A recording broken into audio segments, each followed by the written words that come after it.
Hello, everyone, and welcome to Intimacy with the World podcast. I am Dorita Hall, your host on this show, where we explore what it really means to live a meaningful life. And today I have two guests with me to speak about their new book, Full Ecology, about how deeply and enrichingly we humans are embedded in nature, whether we realize it or not, and how nature can show us who we really are. So, welcome Gary Ferguson and Mary M. Clare, authors of the new book Full Ecology. Thank you, Thank Dorita. you, Dorita. It's wonderful to be with you. Yeah, likewise, and your work so resonates with my soul and my heart and my whole being. We're, of course, happy with that. Yeah, so I wanted to start out with the title of your book, which is called Full Ecology. And so I hear the title and I go, I wonder what that means. So could you tell us why that title? What does that title point us to? It sort of emerged from our meeting each other. And so Gary and I, we met a little over 8 years ago. And I come from a long career in the social sciences. So I spent most of my life being a professor and a researcher in social science. And Gary, on the other hand, has been writing books. Yeah, focused a lot on the natural sciences and both hanging out with very scholarly types who have thought much about those things, but also being out into the wilderness to a great degree, probably some 35,000 miles on trail, just trying to pay attention to the wisdom that nature has for us. So we came together with those backgrounds. So when Gary would talk, we'd go for these long walks when we first met, and we still do.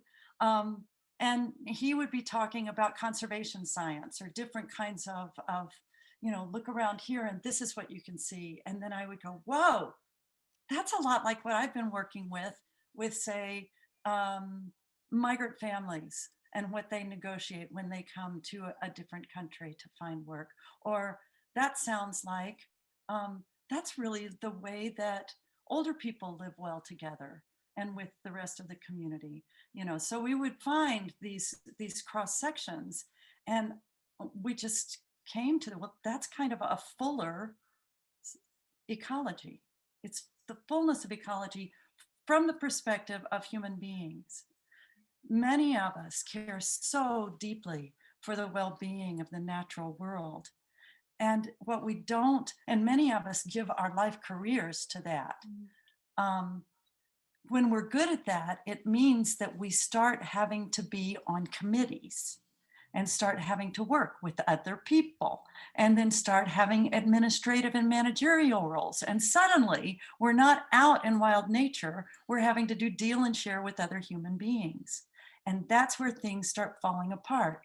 Because when we don't tend to the ecologies that are between us and within us, then we're limited in how effective we can be in our support of the world that is us, which is the natural world. And it can seem so daunting. The human world to us seems much messier and unpredictable. And yet the very superpowers that have evolved in the natural world in general, the qualities that allow nature to thrive, not just survive, have found their place, of course, in humans as well, because we are the natural world. So once you can kind of be reassured by that, you can start moving into this fuller ecology, knowing that you've got everything you need. Yeah, the other cool thing about it, the name, is that it's always there. It's always been there. We just put language on it. Yeah. And that, whether human beings make it or not, we don't know. We hope so, but the fullness of ecology for us through our whole trip as a species has been there. Where would it go? It's right there. Yeah, so it's this notion that we are. That's why I didn't say that it was a book about our connection to nature. I said our embeddedness in nature, because Yeah. when you say our connection to nature, it's like I'm here, up here, connecting True. to you, nature down there. Whereas That's good. that's not true. That's Right. how we perceive it perhaps today in our skewed way, but that's not actually how it is. It's more like you say, Mary, we've been embedded in nature forever. We are nature. Yes. Yeah. Yes, I Yes. think even the environmental community, and I have been guilty of this in the past myself, tends to think of nature is that thing out there we're going to save, Right. we're going to protect. And this separation thinking, as Mary and I call it, has become so embedded. It's the water we swim in. We don't even realize it. And so a lot of what Mary and I are talking about is trying to nudge a perceptual shift looking inward and a perceptual shift looking outward, to join the two together. Yeah. Yeah. So that I can't help asking then, because I've heard you say that how can nature help us know who we are? So what you're saying there, Gary, about the separation, and so how do you see this question that how can nature is, I mean, who am I? It's like the most ancient and most spiritual questions of all. Absolutely. Yes, And yes. isn't that something that's what the natural world has been right here asking us and inviting us to consider, all along. Like bless that fly who you're Yes. having to, you know, it's reminding you, oh, I'm here. The rest of the natural world is here, even though you're in this room and you're speaking into a microphone and looking at people who are thousands and thousands of miles away, who are on a screen. It's just incredible that we're able to do this.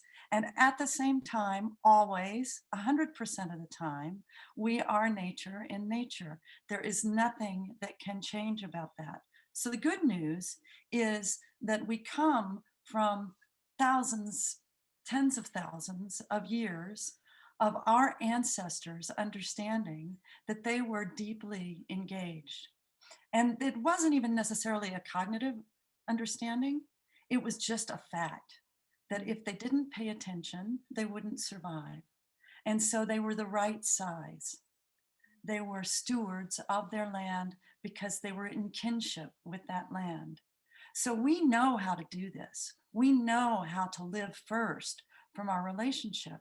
We also have these additional skills and additional capacities like this technology, and that we don't have to throw all of that out.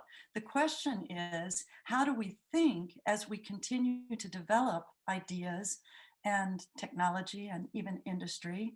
How do we think first from the impact it has on every living being?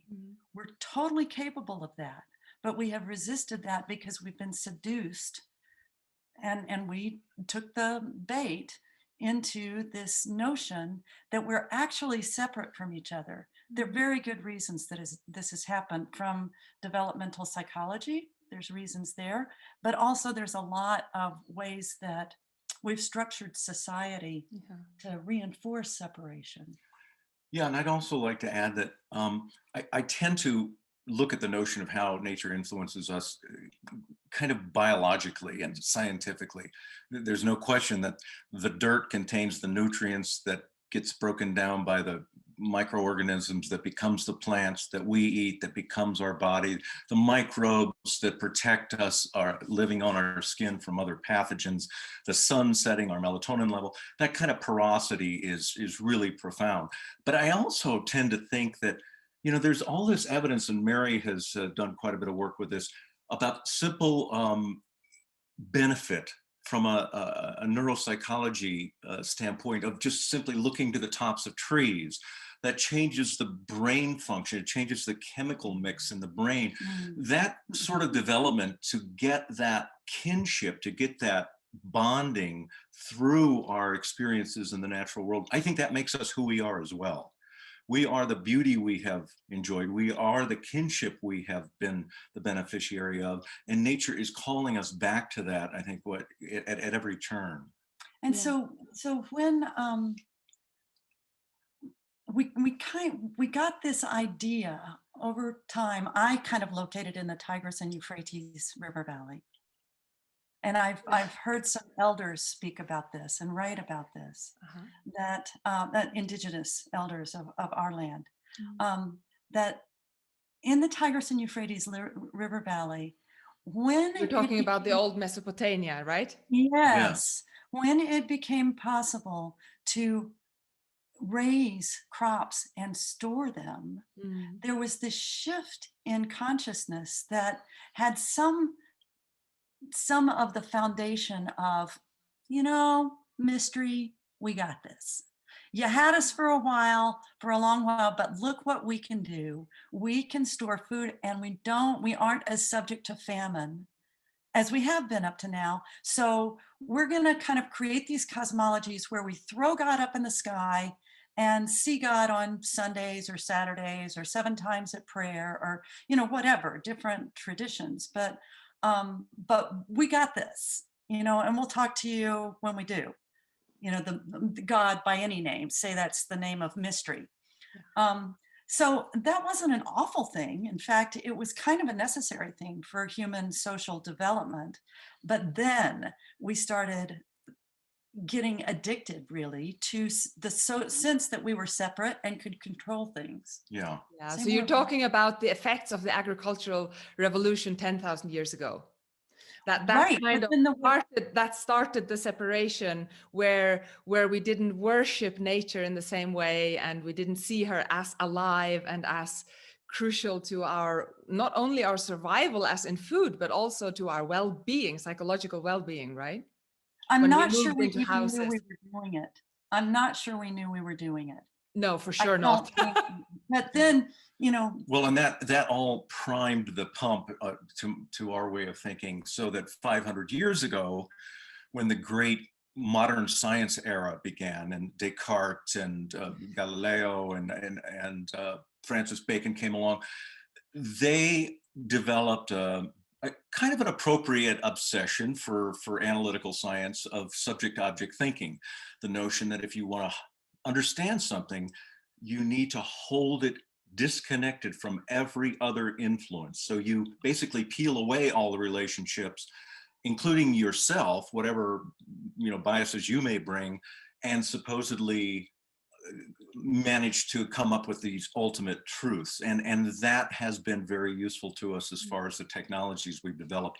But it became so big, the subject object thinking, well outside of scientific method, that it really has become an obsession that we are still utterly driven by in this day and age.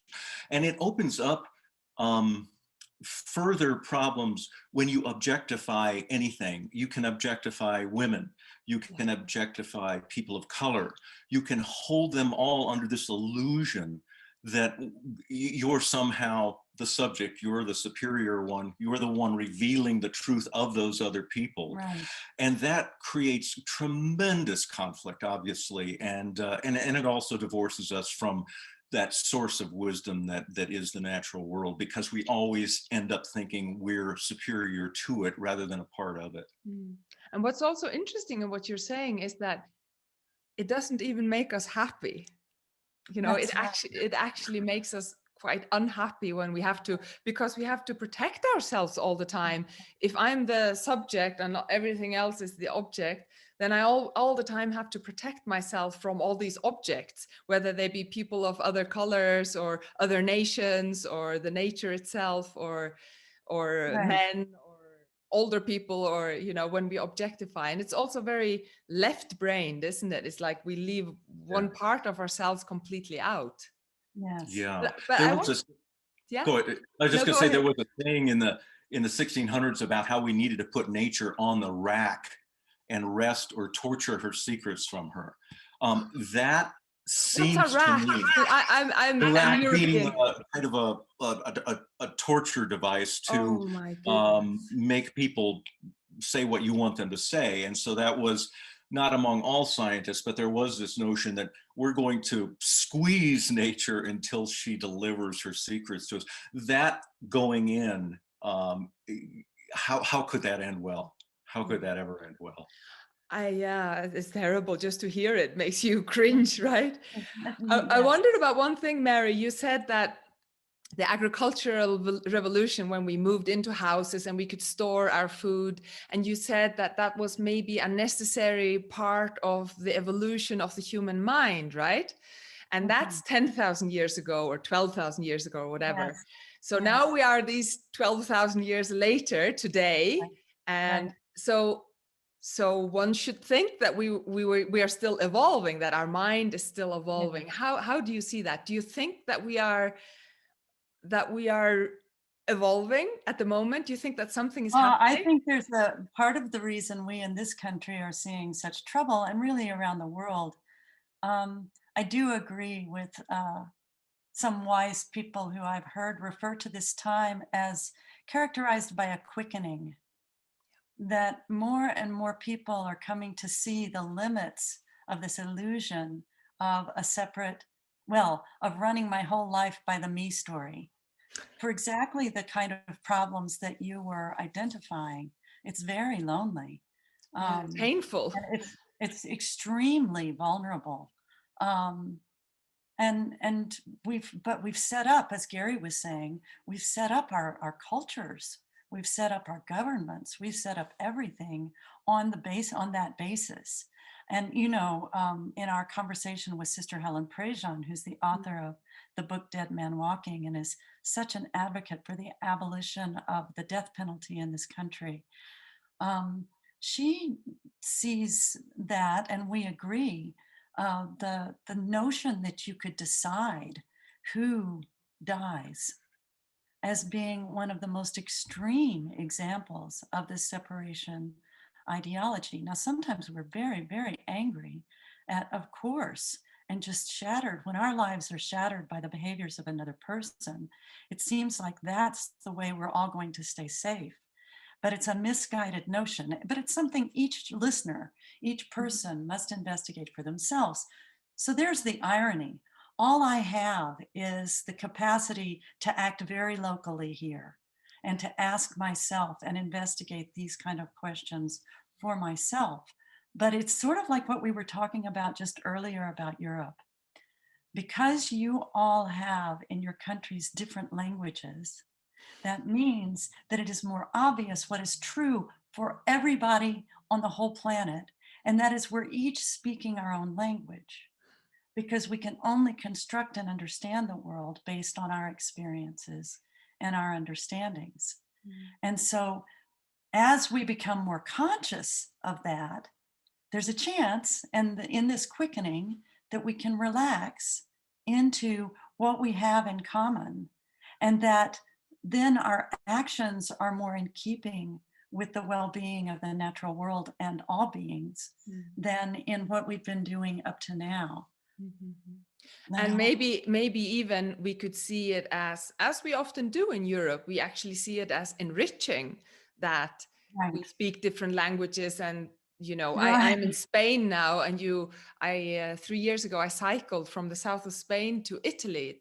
It took me it's 2,500 kilometers, and you go through the whole of Spain, and then you cycle up the Pyrenees, and then you cycle back down on the other side, and it's like you're in a different world just because you cross in one day on your bike, but there's this mountain range, the Pyrenees, and you're in a completely different world. It's like not only do they speak a different language, but the whole feeling tone of the country is so different, and they're just beside each other.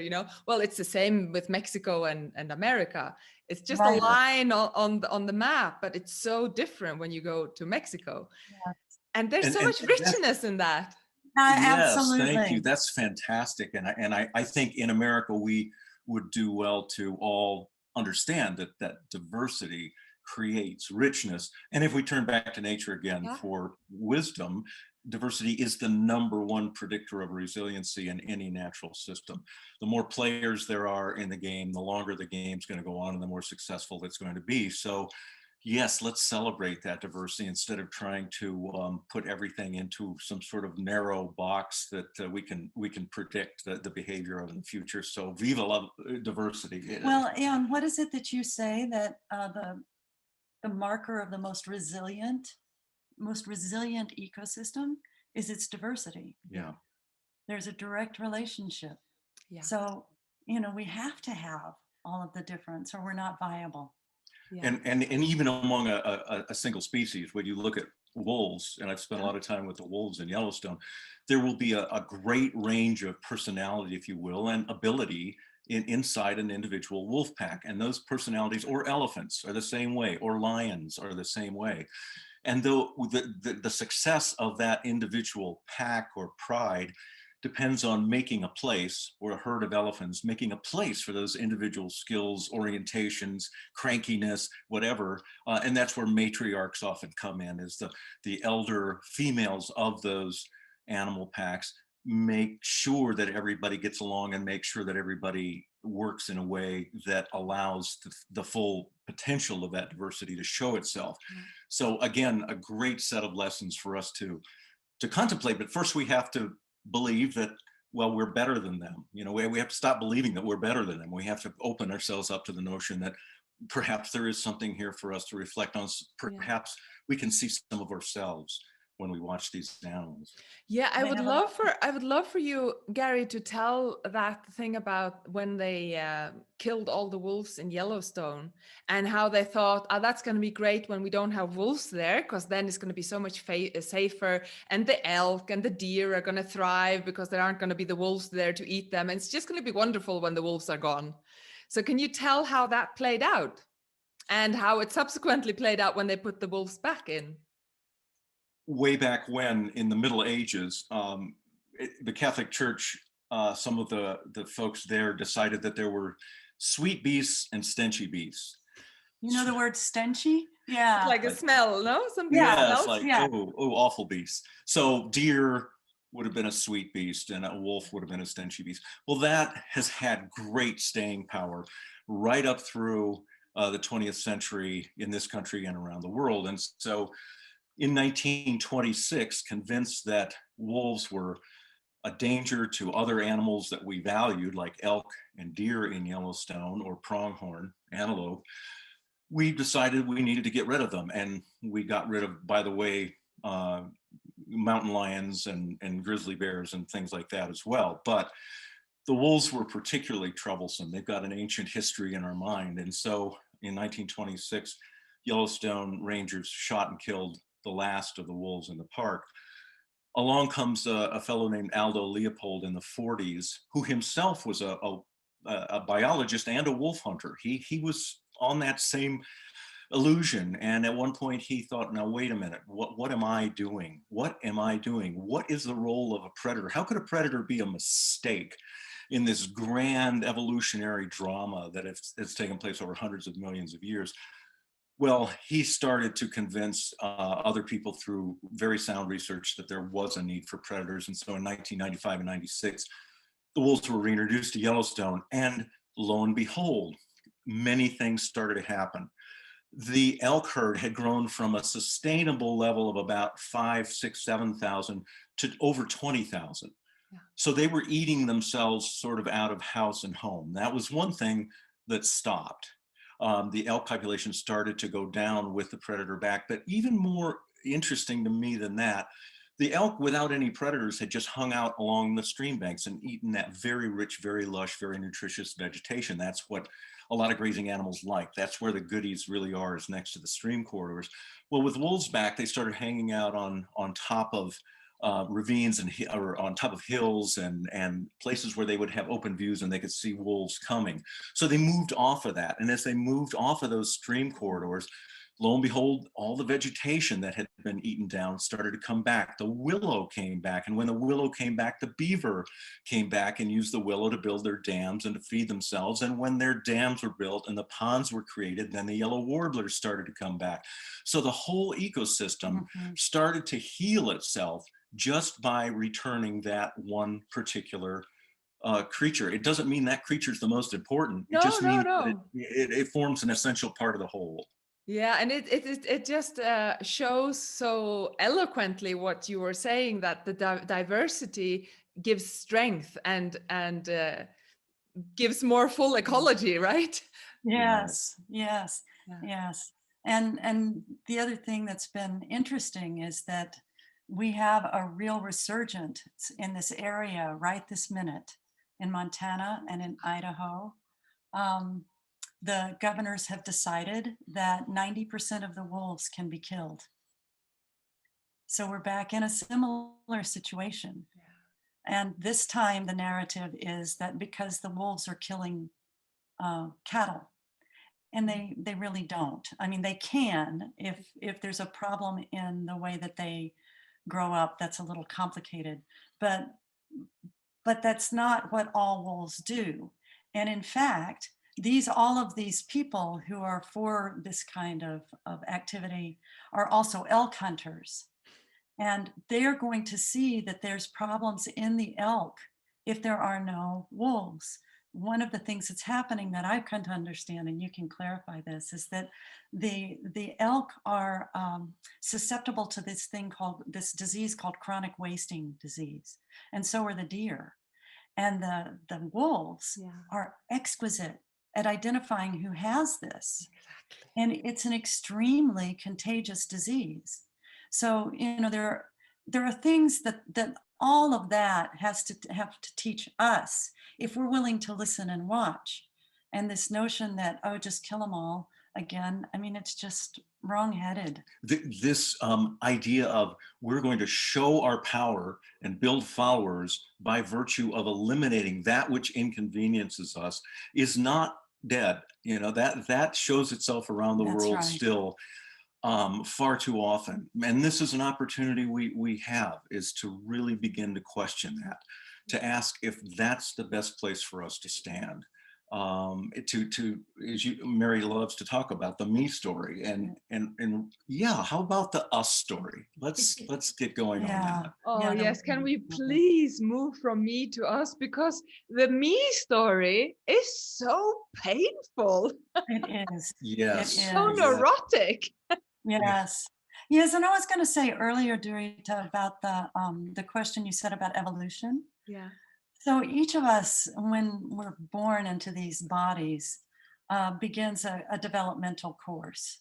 And so far, a smaller percentage has moved into a kind of, it used to be tiny, teeny tiny, the avatars and the sages and the saints were such a small percentage. Well, more and more of us are getting to where we're moving beyond, are willing to question whether the ego is always telling us the truth. And it's about switching, or the mind is always telling us the truth. It's about switching it's like for 500 years, as Gary told that story about separation thinking, the heart has been brought into service of the mind. That's backwards, from what I can tell. But everyone has to check this for themselves. It's time for the mind to come in service of the heart. And that drives the mind nuts, which it has to happen, because it feels like I'm losing control, because the ego thinks it's here to keep this form safe. Thank you, ego, but you're a tool. You're not bad. We don't have to get rid of you, but you're a tool. You've never been the truth.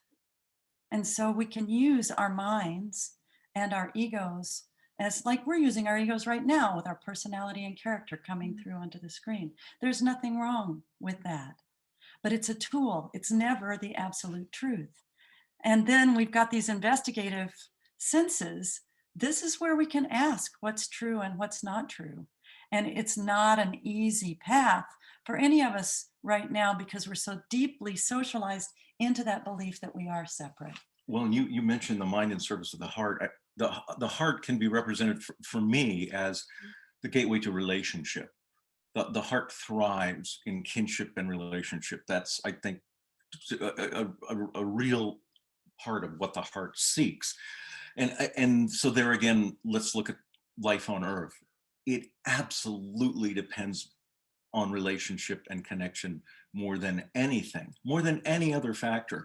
So in that sense, the heart becomes a mechanism for truth, a doorway into truth. It's not just a woo-woo, kind of flaky idea that we have to serve the heart.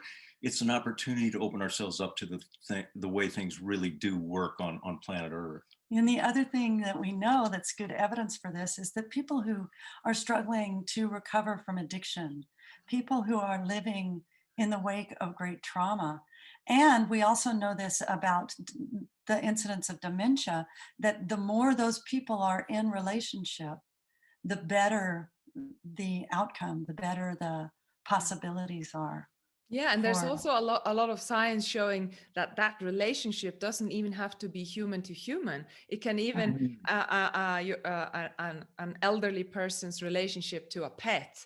They Yes. thrive better than people who live alone, or even to a plant. They Yes. thrive Yeah. better, and they live more. They live longer years and live with more health Yeah. than people who live alone without plants or without animals.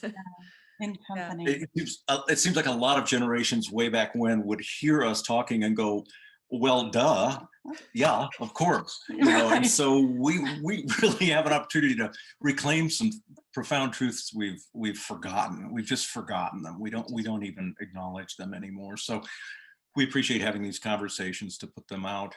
Yeah. Yeah, because it's not a, I wanted to ask about, in your book, the full Ecology book, I really like the simplicity of the chapters in the book. The first one is stop, the second one is ask, then it's act and inspire. So I'd love to hear, what do you mean by stop? oh my. One of the things that gets us in trouble, especially, let's just speak of people who care deeply about the well-being of the natural world. We act before we think.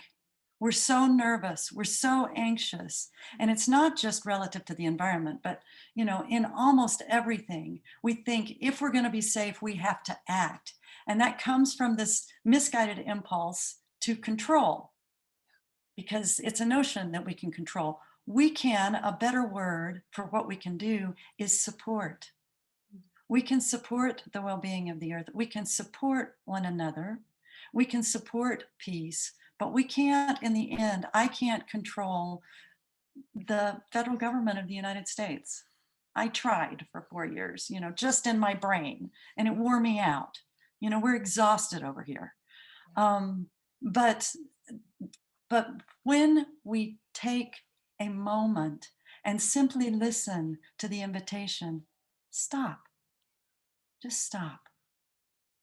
Just stop.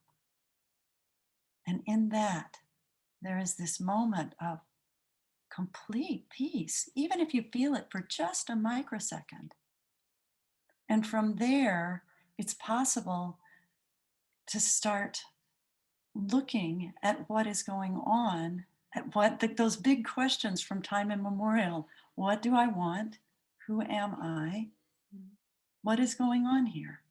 And what is going on becomes so evident in the asking that this connection is all we have.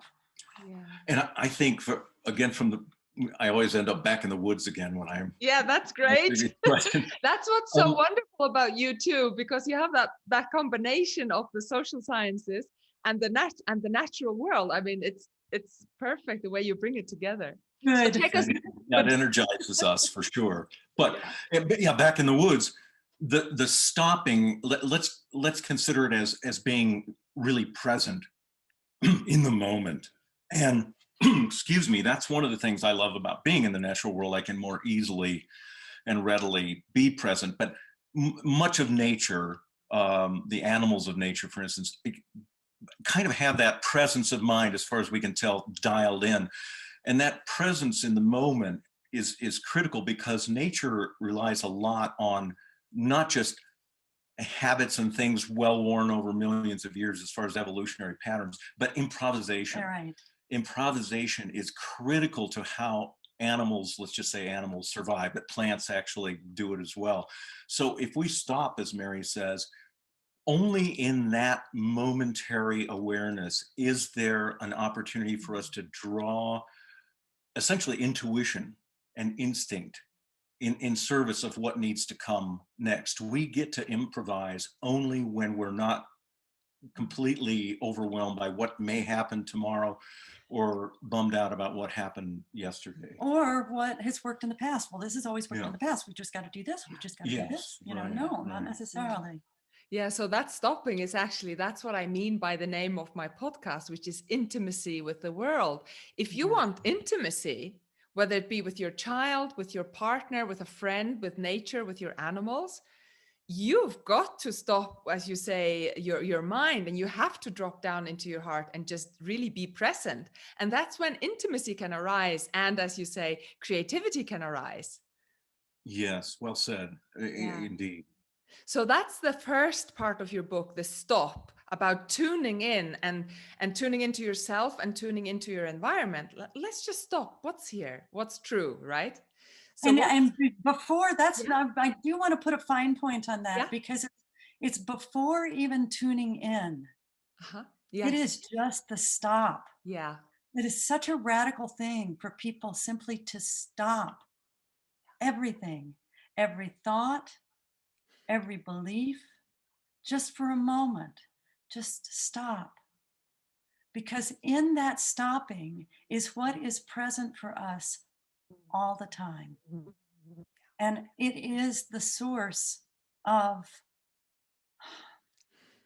I relaxing, maybe the wrong word. It's the source of peace in a lifetime.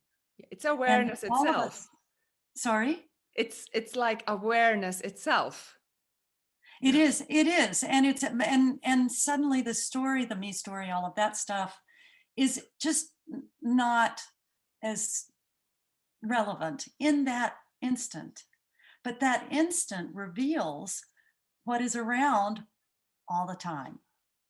And so we can always take that time to stop. And probably the popularity of mindfulness and meditation and those kinds of practices, many of which have been associated with Eastern uh, spiritual traditions, but not just there.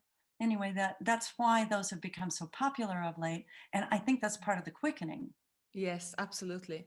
And I think this is really beautiful what you're saying about just stopping, and what Gary was saying before, that actually when you're in nature, it's much Yeah, easier to just stop, right. because there's something about when you're in nature that relaxes you automatically. And if you then say, okay, I'm going to stop and just be.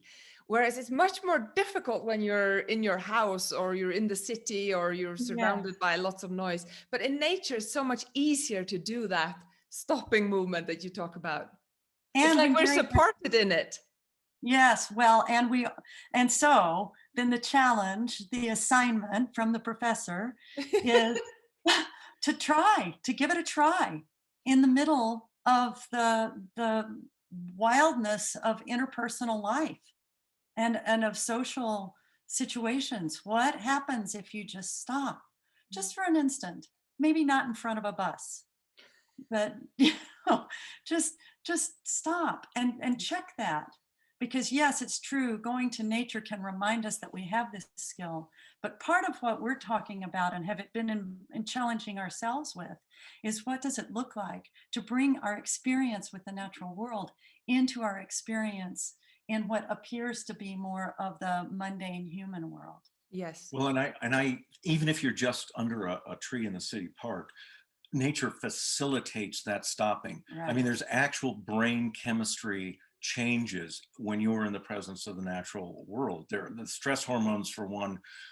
go down significantly, and this has been studied over and over and over again. So nature can help you, even if it's, yeah, a beautiful plant in your home, or a tree, or a wilderness in the backcountry of Yellowstone.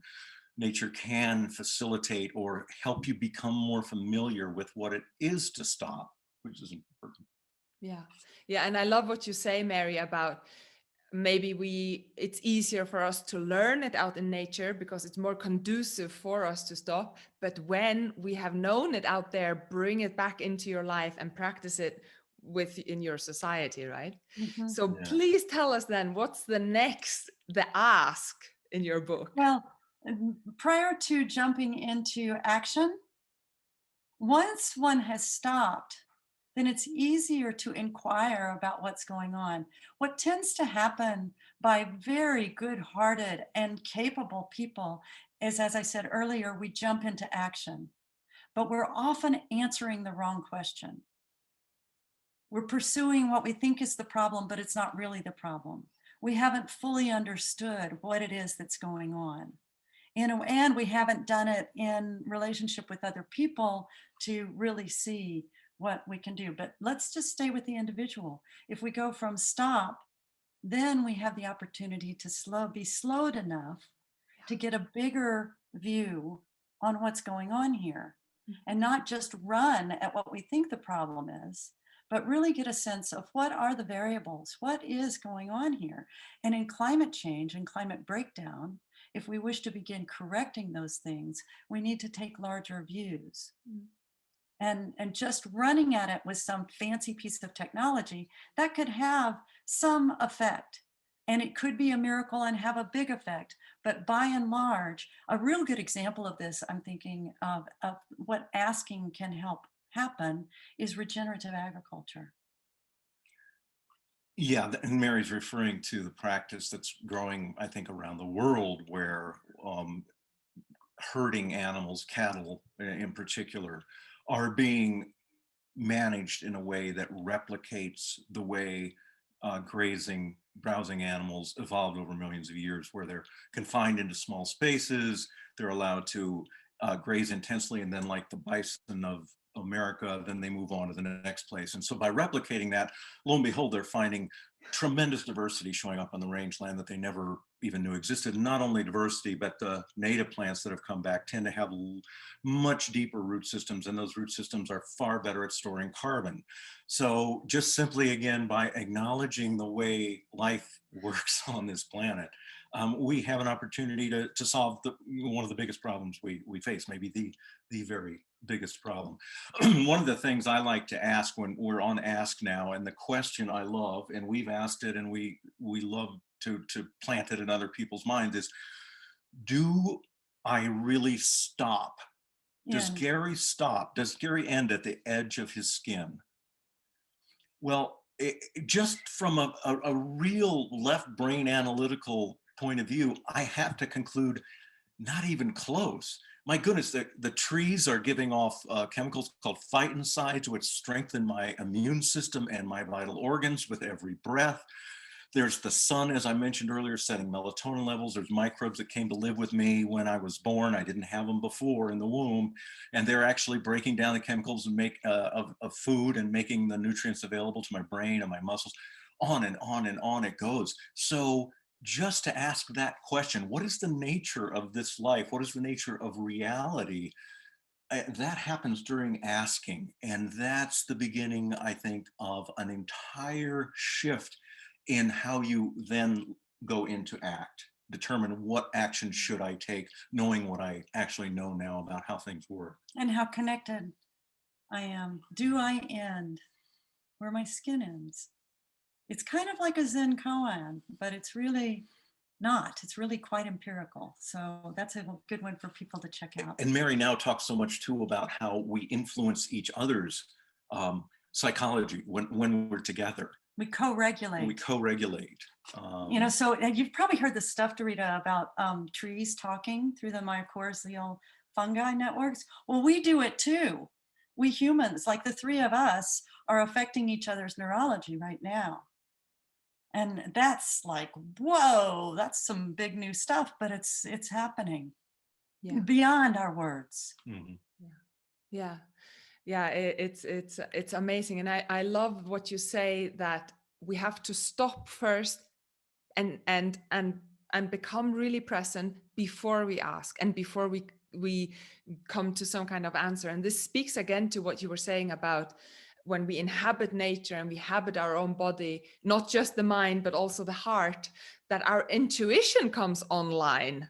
Mm-hmm. And that the intuition is often much wiser than just the ego mind, right? Yes, yes. And the other thing that comes online, Gary mentioned improvisation and you said creativity, but is humility. Humility in a way that isn't humiliating. Humility in a way that is being what I referred to earlier as right-sized. That humans become, again, our right size in the ecosystem. We are welcomed here, and we can be of service to this generous setup planet that keeps us alive. but we have become bigger than our britches, as Yeah, we say in the yeah, South. we are not the size we are, or we imagine us to be something else. Yeah, Right. yeah. So then that ask question, the ask part in your book leads into the action part, that you need to find the action from a wiser and deeper place than we often do. Is that how it's to be understood? Yes, this is where it gets really kind of hard for minds and egos to follow, because the action is not something that is necessarily fits into, the BuzzFeed 10 steps to do whatever, you know, or any kind of set of rules, because formulas don't work as well. They tend to deaden the conversation and guarantee some kind of stasis that isn't lively. Yeah. So the action, yes, we gave examples in the book of action, but the way that we decided to anchor it is in these 4 qualities. And the first one is telling the truth, which arises from asking. And to tell the truth means you get to stop over and over again. Tell the truth.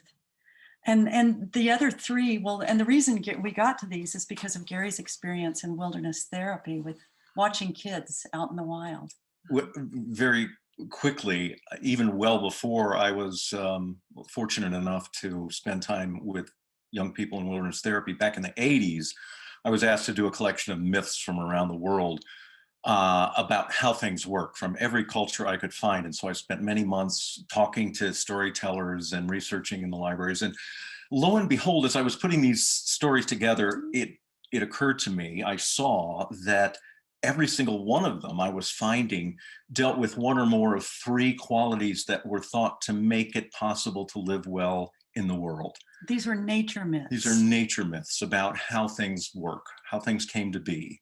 And so the 3 qualities that kept showing up everywhere were beauty, community, and mystery. And so if you gather the wisdom that we know about from oral traditions and writing, starting a couple thousand years ago, this is what you find. This is what you find that humans have concluded. If we stay focused on beauty, community, and mystery, we will have the opportunity to live well in the world. So along with truth, which Mary just talked about, we're suggesting that those become part of how you choose your action. Your action can be in service of one of those 4 things. And this isn't meant to be a gimmick so much as just a centering device that will keep you acting from the heart out. If you can keep in mind beauty, community, mystery, and truth, that way you don't have to get quite as lost in the, well, should I, use this light bulb or that light bulb, or, what kind of bicycle would be best. I mean, those are all practical decisions that have to be made. But if you're holding those deep qualities, you're going to probably spend less time being undone by all the apparent options there are out there with what you can do. Yeah. Can I ask you to, so for me, it's quite obvious, or I don't know if it's even obvious since I even have the question. When you say beauty, so I can totally understand that community would be really important, and truth and mystery. And then I think of beauty. That intrigues me. How does that come in? Why? What do you mean? One of the things I've come across in the last 5 years or so that really was very meaningful to me were comments by Elaine Scarry from Harvard, who's a ethicist and philosopher. And she talked about the beauty of nature. She said the beauty of nature allows you to, it draws you in, for starters. And then it not only pushes you to the side of the stage, so the me story starts to dwindle, but unlike almost anything else in the human experience, it makes you happy to be on the side of the stage. You don't feel cheated, that you're not the center of the show in the spotlight.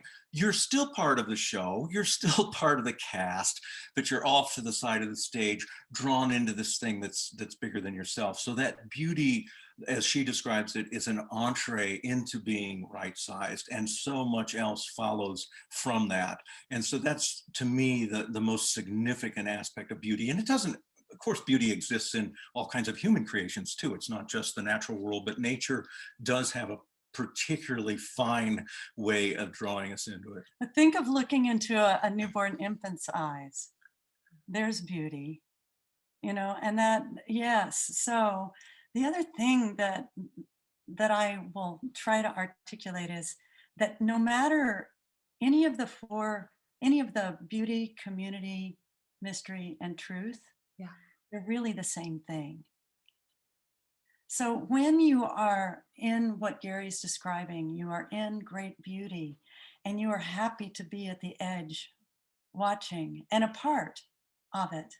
You are in the mystery. You are okay with the uncertainty for that moment. You are totally in community and you're telling yourself the truth. Oh, so So beautiful. Yeah. I mean, that's the solution. yeah, it is really, it's right here at our fingertips. We're all able to do it, but it takes courage mm, to put things down, to stop.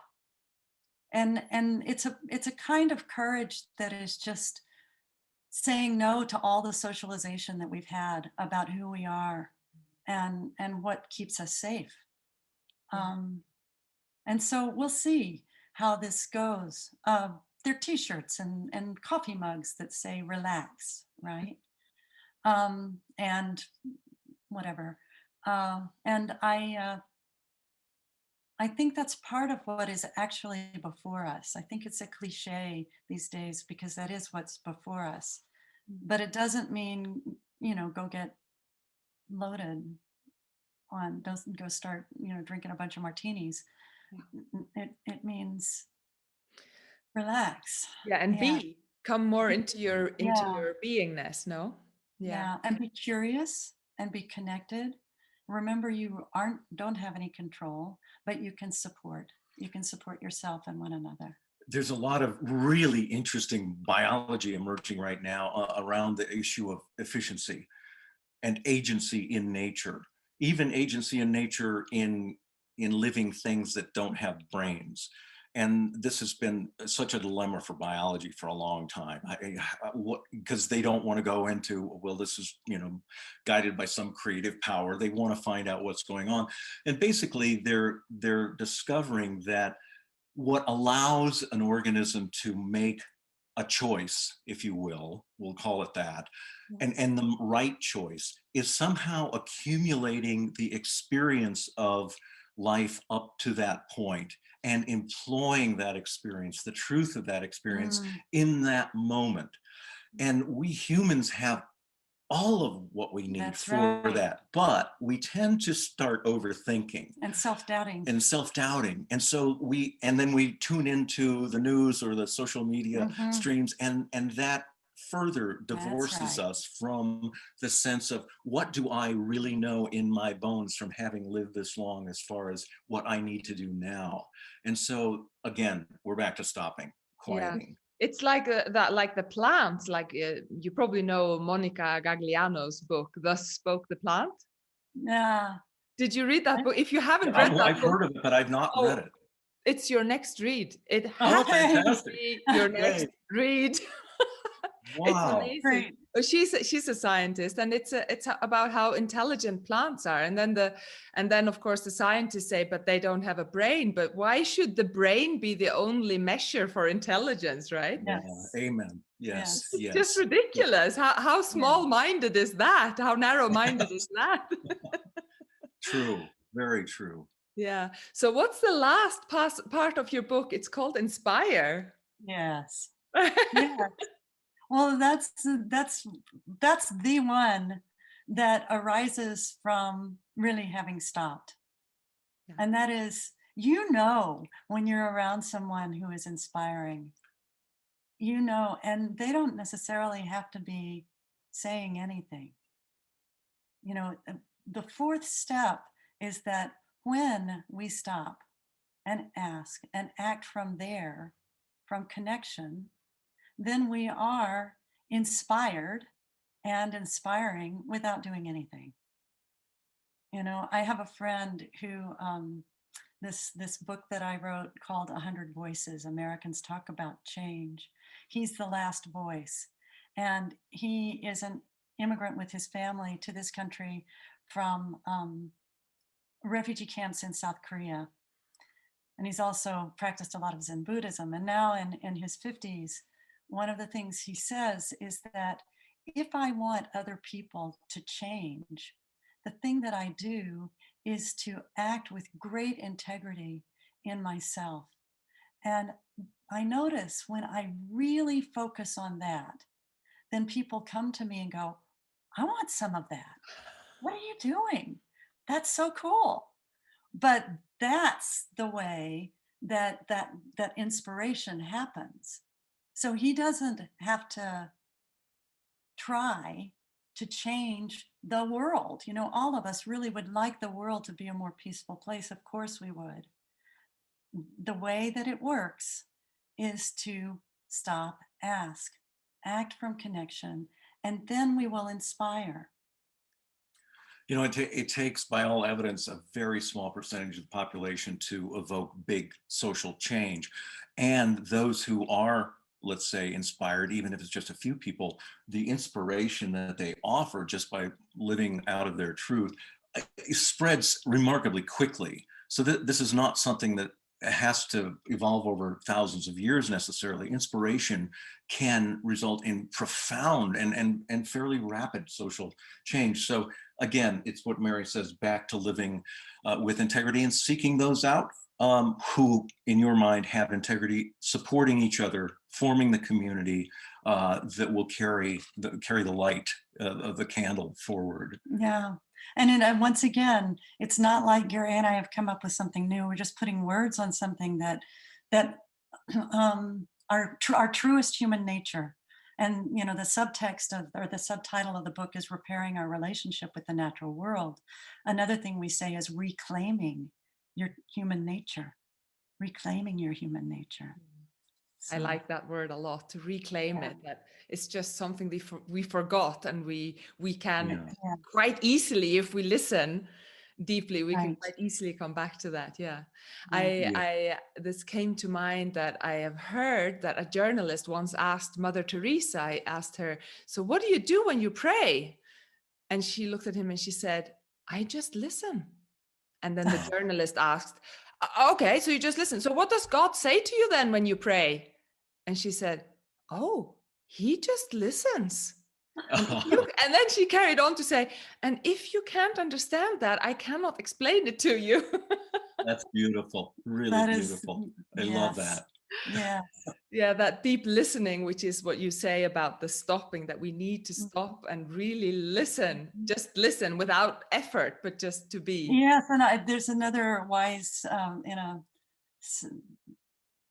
line of teachers with whom I've had the privilege to be engaged. There was a sage who said, stop and then wait and see. And that's it. That's the richness of a lifetime. Yeah. Wait and see. Yeah. We're so effort driven and so result driven, and and that's worth investigating, you know, just for each of us, because that's something that we've been taught. We've been taught how to do that. We've been taught that we're separate, and we've been taught that we can control. And there are things that we can control to an extent. You know, if we get the news from the doctor that we have high blood pressure, there are some things that we can do. You know, there are things that we can do to calm down with meditation. There are things that we can do to be kinder to our environment, including recycling. Even if all by itself, that's not going to solve everything. You know, it is an action that is something. And so that can be construed as a measure of control. But when our sole motive is to manage our lives and everyone in it, we're going to be really unhappy. Well, I think control, the urge to control, is really fortified by the mistaken notion of zero-sum game. Life is not a zero-sum game. And for a while, some people tried to prove that it was in the 1800s in nature. And it's absolutely the opposite of a zero-sum game. The other thing that, especially in America, we suffer from is this illusion of the rugged individual. And as we like to say in the book, there has never on planet Earth been anything such as a rugged individual. You can't find it. Well, check it out. So, See if you can. but the rugged What does a rugged individual mean? Well, see, that's a very American notion. Yes, it is. I understand that it's like me making my own future on my own. Is that what it means? That's right. It's a philosophy where you're supposed to pull yourself. The phrase we use is pull yourself up by your own bootstraps. Yeah. Which, if you've ever tried to do, is impossible.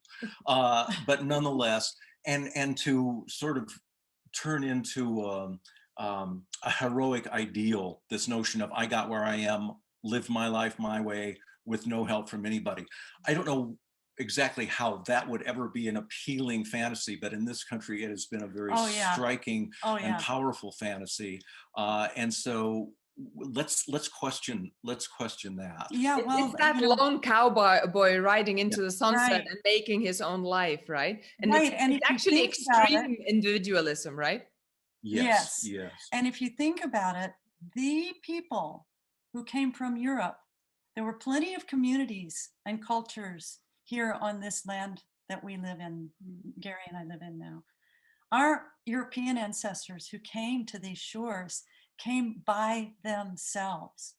It was the first time in the history of human experience that a migration occurred by one, singly, ripping away from a landmass, from a family, coming across water and showing up here.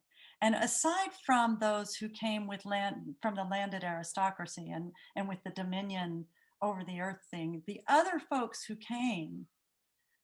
got here and came here because they were really being abused. Yeah. And if you know about abuse cycles, when folks who are being abused get someplace, all they know how to do is be abusive because they are scared, they are hurt. And so that's the ancestry of the Europeans. It's not only that, but that's something that gets overlooked. And so that's why this rugged individual thing is so strong here. We're having a conversation in this country right now about funding the repair of infrastructure. And the breakdown in that conversation is occurring around, well, what's infrastructure? You know, we only want it to be roads and bridges and maybe some communication systems because we don't want to pay for everything else. The hilarious thing to me is that the people who are making the stingy argument are ones who say they are rugged individuals. But guess what? They drive on those roads and they're made by somebody else. You know, so and the conversation's finally it just shows the interconnectedness. That's right. Yeah.